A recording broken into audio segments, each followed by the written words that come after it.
Tonight on Free Minds TV, a police officer who pushed over a cyclist for no apparent reason has been kicked off the force and is facing criminal charges. Also, marijuana may act as a protective agent when it comes to hospitalization and other injury. The Downsizer Dispatch, and a teenage girl is facing child pornography charges for taking nude photos of herself. All that and a whole lot more. Stay tuned. This is Free Minds TV.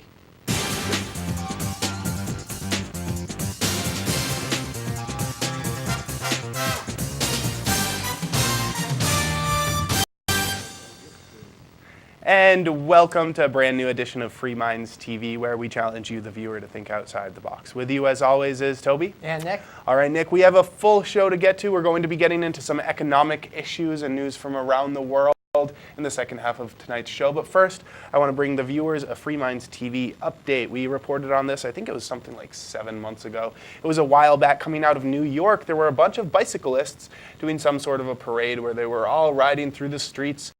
There were crowds formed, and there were police officers in the street to make sure that nothing went bad. We've got to have their protective presence wherever we are to make sure that nothing bad happens. And this one particular police officer that we reported on was watching the bicyclists go by, just as you're seeing up here on the video, when suddenly he just decided to knock one of them to the ground, essentially tackle them down to the ground. No one really knew why he would do that. He claimed that he was attacked and assaulted by this person. Clearly, the video shows otherwise, but he did file paperwork claiming that he was assaulted by one of these cyclists, and that's why he tackled them to the ground. So he lied as well as just tackling someone for no reason. Yes, and he has since been either resigned or been kicked off the force. The police department in Manhattan claims that they kicked him off the force. He's saying he resigned, and he's going to be reapplying for his job as soon as his legal troubles that he's facing now are cleared up. But I think this is, for once, a victory, because time after time we see police officers breaking the law, assaulting people, falsifying reports, and they just get off scot-free. But because someone was out there with a video camera and got it all down on tape, put it up on YouTube, I think there's been over 2 million hits for this video so far already. And so a ton of people saw this, got outraged, and the police department finally had to do something. For assaulting this person and falsifying the report, he is facing up to 4 years in prison behind this. So for once, it's not just a day off with some paid vacation, not a paid leave this time, and there's actually some real justice being handed out, all because there was a video camera present. And all it is he's essentially facing the same penalties that you or I would face if we decided to just tackle somebody for no reason and attack them. That's assault. So that's, it's simply applying the same standard to law enforcement officers as we apply to everybody else. Right. I just want to go back to last week's show where we were talking about an article from over in the UK, Great Britain, where they just passed a law making it illegal to photograph bobbies, their version of policemen, and military personnel. And this is a perfect example of why a law like that is completely asinine. I mean, this police officer is falsifying the paperwork, probably would have gone right through if there wasn't a video camera present. So it's important to keep an eye on other governments, see what they're doing, and make sure that laws such as photographing the police and making that illegal never come here to the United States. It's awful wherever you are, and to the people over in the UK who are watching, our thoughts go out to you. Maybe think about getting out of there and coming to the Free State, or at least what we're trying to make the Free State here in New Hampshire. All right, moving right along, I wanted to report on some marijuana news. This coming out of Switzerland, actually, where they study marijuana a little bit more than they do here in the United States. We have a lot of restrictions that make it near impossible to study marijuana, but this wasn't even that kind of study. This study was just simply checking out how many people who smoke marijuana or drink alcohol go to the hospital for injuries that they may have been from imbibing in too many drugs. What they found, these researchers, after studying 486 patients aged 16 and older, found that there is definitely an increase when it comes to alcohol drinking and injuries that result in hospitalization. What they found with marijuana use, however, was a reverse, the opposite. They found that people who had smoked marijuana were less likely to be injured than those who did not, and very much less likely to be injured than those who imbibed in alcohol. So some pretty interesting news. It shows that smoking marijuana, well, you're not likely to go out and do something stupid where you're going to get yourself hurt at least less likely than you are than drinking alcohol or doing none of the above. Yeah, And it's not completely surprising. I mean, it's been known for a long time that one of the effects of cannabis use, it tends to make people fairly lethargic, or, they're not going to go out and about and do as much as somebody who's drunk or somebody who hasn't been using drugs at all. And it really does dispel the notion that marijuana is as dangerous as the government tries to make it out.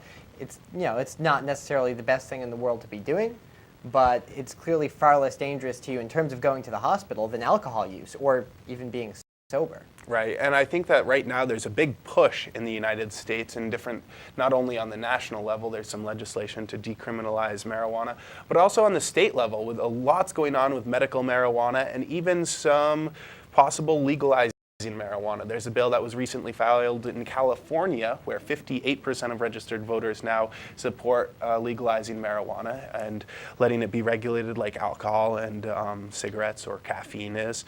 And so, as public support picks up and these myths are dispelled and people figure it out, it's not such a harmful drug, I think that we're actually may see some reform. I mean, personally, I'd like to see the government completely just get out of the whole business. In California, what they're trying to do is have the government regulate it and tax it so that they can get like $1 billion in revenue from taxes rather than locking people up, which costs tax money and also ruins lives, takes people out of the economy. That's better than our current system. What I'd like to see, though, is the government just completely get out of it, just not have any laws on the books about it whatsoever. But legalizing it is better than what we're doing right now, which is throwing people in jail who simply haven't hurt anybody.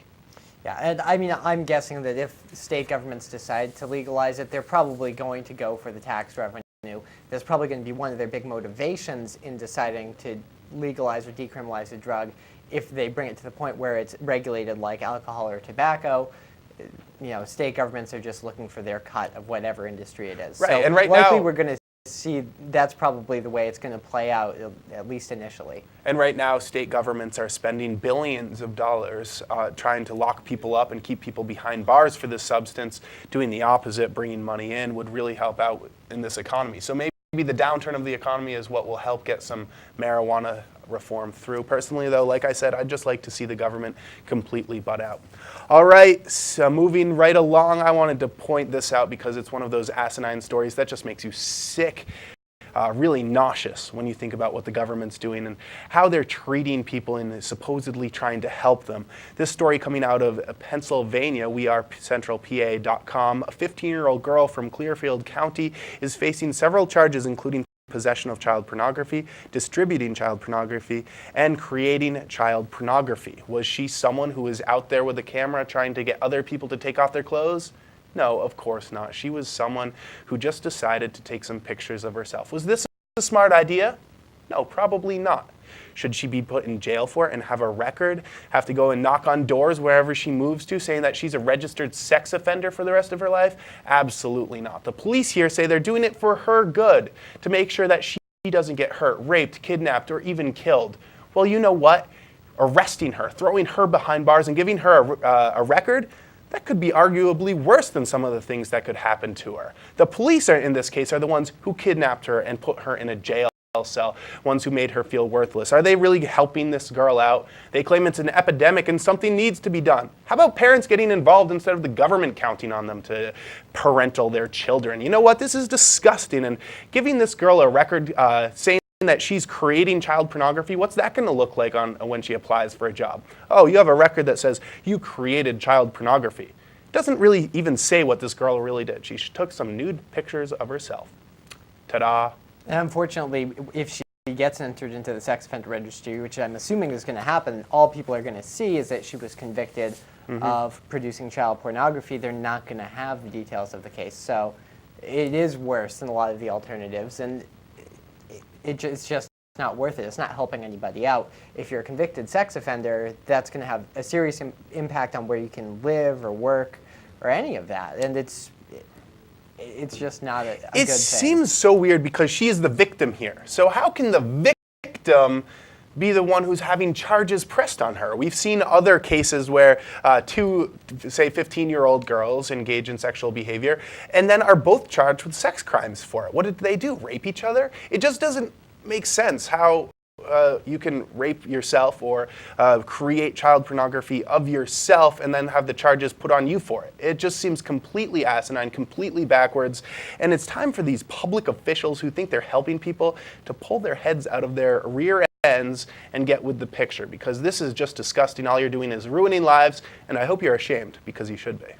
All right, Nick, we've got to move along. We've got a very interesting downsizer dispatch that could impact a lot of people. It's a little bit of a heed or a warning, if you will, about the future and where you should be keeping your money or where your money might be safe, because according to downsizerdc.org, we may see a huge rise in inflation over the next couple of years. Yeah, and this is something we've been talking about on Free Minds TV for quite a while. I mean, the Bush administration was spending money and the Congress was spending money on all kinds of things, the war, different domestic programs, so it's not something new. And actually the data is from last year. Last year, in January, the money supply was measured at $7.3 trillion.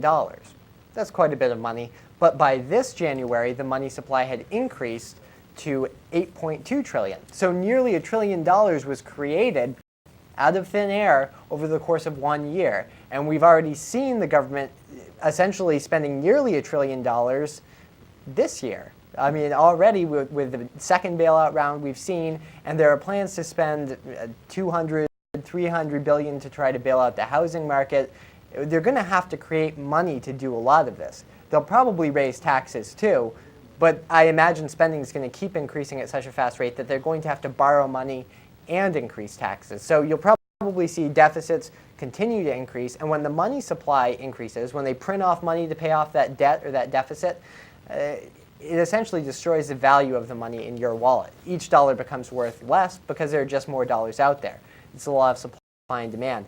If you want to change this, or at least tell your representatives that you would like this to change, you can go to downsizerdc.org and tell your representatives to support Ron Paul's End the Fed bill. It's essentially a bill to do just what it says, get rid of the Federal Reserve System and bring us back to a gold and silver-backed currency where the government or the central banks can't just print out money whenever they want. Now, Nick, I wanted to interrupt you here real quick to ask your opinion on a couple of things that I'm not quite so sure about. Now, you're talking about abolishing the Fed. That would be real change to what we're talking about here. This isn't just some little bill that would do a little bit. This would be a huge amount of change and really change our whole economic climate completely, would it not? Yeah, it would.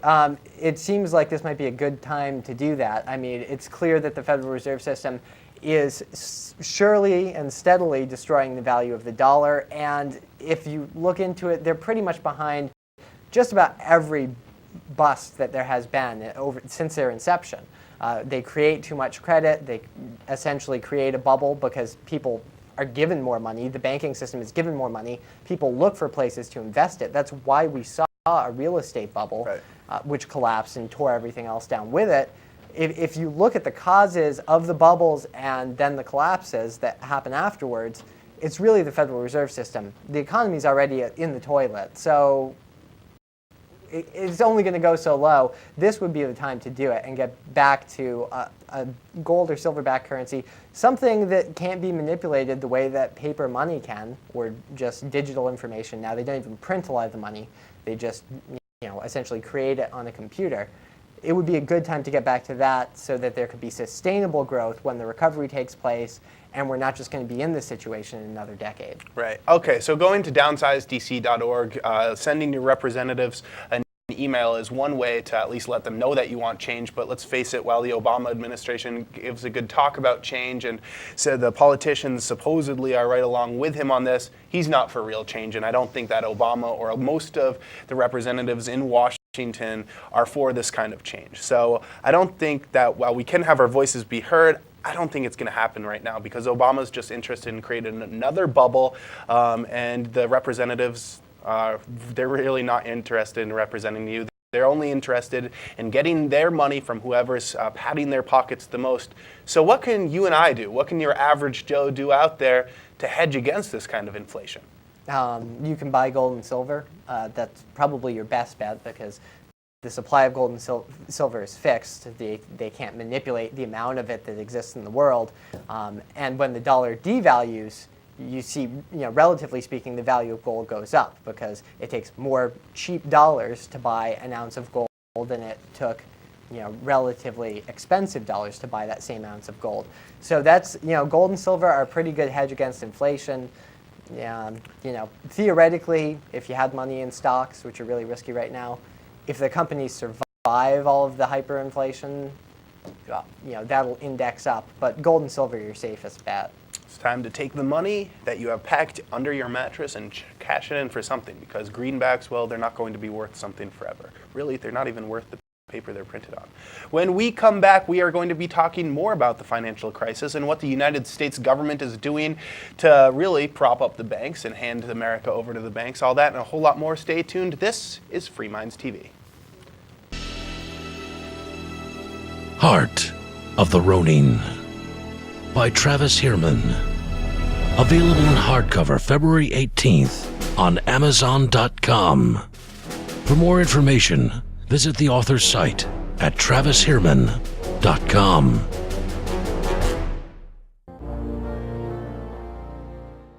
Hey, Ridley here from RidleyReport.com. Just wanted to urge Monadnock area viewers, please take Free Minds TV in moderation. You don't want your head to get loose and go floating around. Also, when you get to the courthouse for jury duty, please don't let the judge trick you. Don't ruin people's lives without good cause. You have the right and the duty to acquit any accused lawbreaker if you dislike the law. Visit FIJA.org to learn more. Free Minds TV is brought to you in part by Life Productions for your basic and semi-pro video production needs. From full wedding and event coverage to DVD authoring and distributions, lifeproductions.com. That's lyfproductions.com. And you're watching Free Minds TV. This is William from New Hampshire on Graham watching Free Minds TV.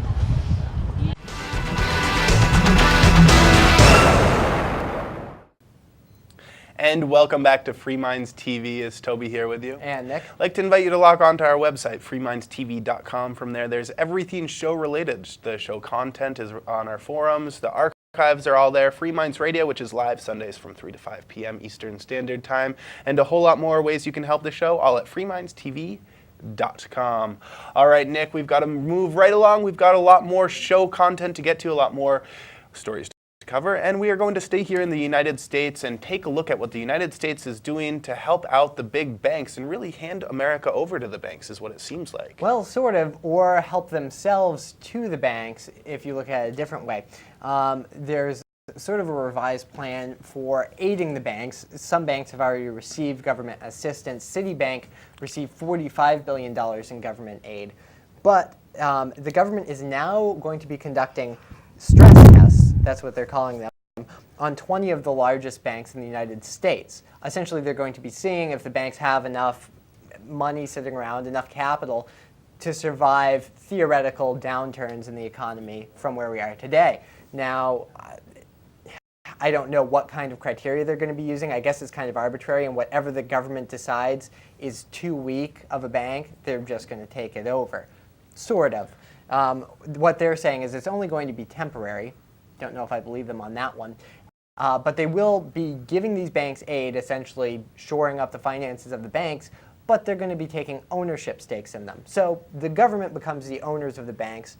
That's nationalization. That's what happens in countries like France, Venezuela, So Cuba. the banks own the Fed owns the banks. What's the difference if they own each other, right? They become one and the same, essentially. If I own the bank or the bank owns me, essentially, it really doesn't make that much of a difference. Yeah, and essentially, it's not terribly surprising. I mean, when you get into the world of high finance, banks have had a lot of sway on government, and government has a lot of oversight on the banks. I mean, they can basically set lending standards. The Federal Reserve, can essentially arbitrate to the government certain terms about credit. They can just do things on their own. There's supposedly some oversight, but the Federal Reserve isn't really under any kind of direct control from Congress, and they're basically a private monopoly. They're a private central bank that was chartered by the federal government. So you've already got a private bank that's been set up to operate outside of government scope. Now the government's going to take over the smaller banks. It seems like the government's just trying to consolidate its hold on the financial system, which isn't a good thing, and one has to wonder, if you can nationalize banks, why not nationalize other things? I mean, nationalize the car companies, nationalize anything you want to. I mean, banks, And then they we handle can- money, but they're just another business, at least the way that's the way they have been in America. So do we just go flat out communist? That seems to be the way that some way people we're in going. the administration want to take it. Well, I don't know. Personally, I'd like to see the government get as far out of the banking business as possible. They I think certainly screwed it up about as bad as they could. I mean, they've been in charge of the banking system for, well, very solidly since 1913 when we had the Federal Reserve come in. And they've screwed it up. I mean, we've had a number of depressions and recessions. It's not necessarily clear which one we're in at the moment, but the government has not done a very good job of running the financial system, and the financial system would do a better job of running itself. At least that's my opinion. well, the worst comes to worst, and the bank keeps getting involved with the federal government, and the federal government keeps getting involved in the banks. Well, it'll all come crashing down eventually, and we'll have a chance to start over. I don't think that would be a good thing, but if worst comes to worst, I think that's going to be what happens.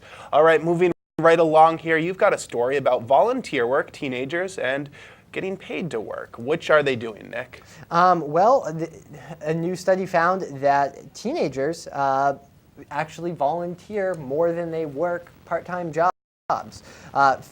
56% of teens do volunteer work, according to World Vision, which is a Federal Way-based charity. I'm not sure who Federal Way is, but they're a charitable organization or a nonprofit at the very least. And only 39% of teens have a part-time job. So a little over 1 in 3 teens has a part-time job, but more than half of teens actually do volunteer work. Now, volunteer work's great, and it would be nice if more teens were volunteering, but the tone of the article sort of gave you the feeling that it's better to give away your labor for free than to make money for it. I think, for some reason, people out there seem to think that if you're making money to do something, it's somehow tainted. Even if you're doing good work, I mean, maybe you, I don't know, clean up a neighborhood and you're paid to do it. You mow lawns, you garden, you make some place a nicer place to live. But if you receive money or some kind of compensation for doing it, somehow that's wrong. But if you don't work and live off your parents and have them buy you everything and you volunteer I think work, that's a big okay. problem here, is if teenagers aren't getting those first jobs and learning how hard it is to make a dollar and how hard it is to work, it can hamper them in the future and thus hamper the economy in the future. So I do think that volunteer work is important. I volunteered a lot in high school, but I also had a job that paid, and I learned the value of a dollar and how hard it was to make a dollar. So I think that's important as well. Do you think, Nick, this harkens a little bit on the whole national service? I mean, if people are already volunteering this much, teens are already volunteering this much, why does Obama have to make this huge federal program of national service, which essentially gives money to teens who volunteer like this? So it essentially pays teens to volunteer. I think the national service idea is more about control than it is about actually getting people to volunteer. Even if 75% of teens were volunteering, or 85 or 95, they'd still be concerned about that 5 or 15% or whatever it were that weren't volunteering. Everybody must volunteer. Because we say so. And then it's no longer volunteering. Right, then it's compulsory service. It's conscription. I mean, it's the same thing you saw during the Vietnam era. It's just you're allowed to do things on the home front. Your leaders are gracious enough to allow you some kind of rear duty. And I mean, conscription is just, it's not compatible with a free society. Even during a time of war, I'm not a fan of conscription. If you can't get enough people to volunteer to defend a country, well, the citizens of that country probably aren't the biggest fans of it. Right. It doesn't deserve to be around. And since that's my stance on conscription during wartime, you can guess how I feel about conscripting people during peacetime for things that aren't even related to the military. It's essentially serfdom. Yeah, it's kind of like what they've got going on over in Israel, where everyone volunteers for the army for 2 years. Only volunteers over here, it's right? mandatory that you volunteer. It's or you can go to exactly. jail too. Right. I mean, it's your choice. You volunteer, or we send you to jail. Over here, though, you'd have the option. Well, you can either join the army, or you can go plant flowers along the street to make it look nice. So Or- it's not as harsh, but conscription nevertheless. And the amount of government spending that would have to go into creating just make work jobs, just digging a hole and filling it in. The money that's going to go into this, it's going to be a huge expenditure, never mind the moral issue of forcing people to work for the government. Then everybody has to, the idea is maybe they'll give you some kind of money to work for the government, but if everybody has to work for the government at some point in their lives, then everybody pays taxes. So essentially, it is essentially slavery. It's a very, very slippery slope. I think it's actually that last part of the slippery slope before you completely fall off and create a huge avalanche. All right, moving right along here, I want to talk about those searches that they've been doing over in New York City as well as other parts of the country after 9/11 and especially the London bombings. They decided that they needed to search people who are on the subway because what if one of them is carrying a bomb and they blow the whole thing up? Well, they've been doing these random searches for a while now, and one Brooklyn man, a hospital worker who's 32, is of South Asian descent, well, he claims they're not so random. He's been stopped 21 times since 2005 for these so-called random searches, and he's finally fed up with it. He's filed a lawsuit in a Brooklyn federal court and is going to be suing them for racial profiling as well as other damages. So his chances of being randomly stopped this many times is 1 in 165 million. So it does look like, yes, chances are they are using racial profiling to stop people. That's not really the issue I want to look at here, though. I want to look at the whole issue of just randomly stopping someone who's been doing nothing wrong and searching their person in a so-called free country. It just doesn't make sense to me. What really makes me upset about this man is Sultan is his name. What really makes me upset about him is he says he's completely fine with the searches just so long as they're being carried out evenly. If everybody is being searched 21 times since 2005, he'd be fine with it. And I say, no, that's not okay. He should not be okay with it. He should know that this is a huge civil rights violation and it's time to stop. What do you think, Nick? Am I just crazy? If they stop these searches, would subways be being blown up everywhere?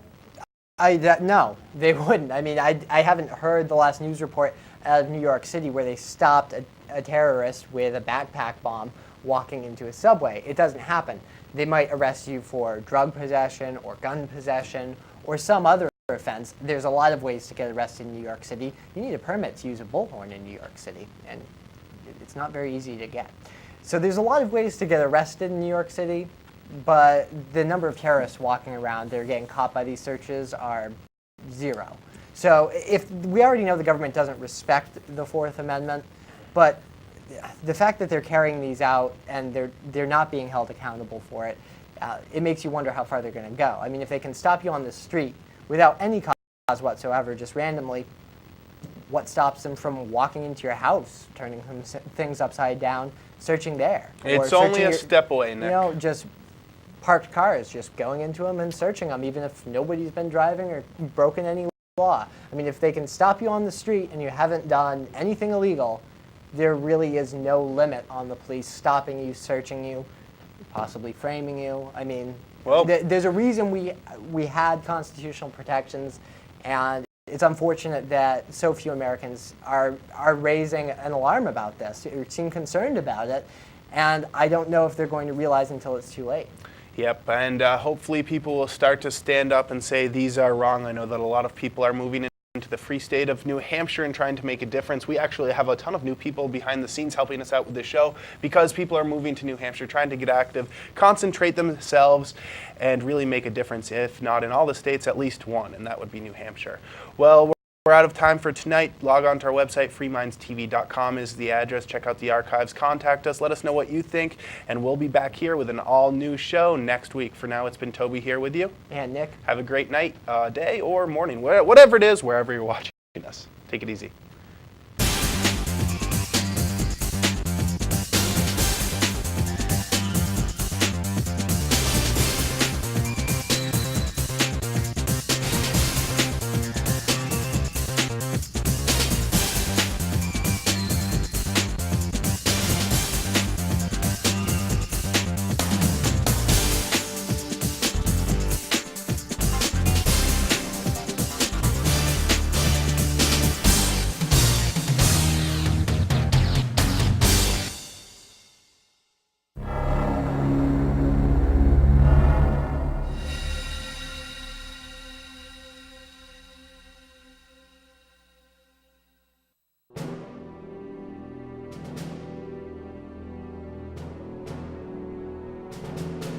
In the year 1270, an unseen storm is brewing.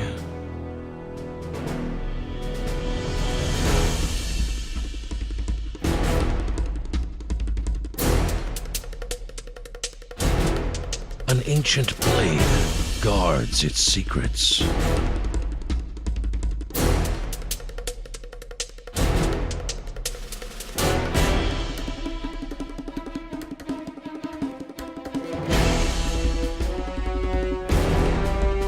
A reluctant hero dreams of destiny.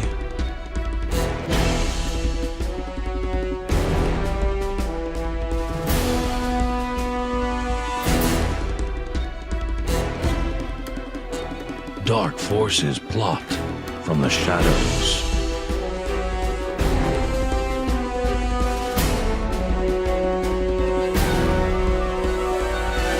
And a chance encounter changes everything.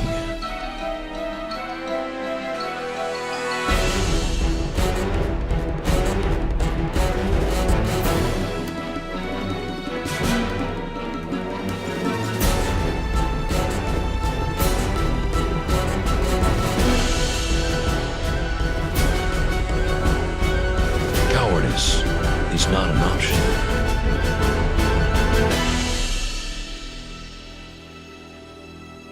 Heart of the Ronin by Travis Hierman. Available in hardcover February 18th on Amazon.com. For more information, visit the author's site at TravisHierman.com.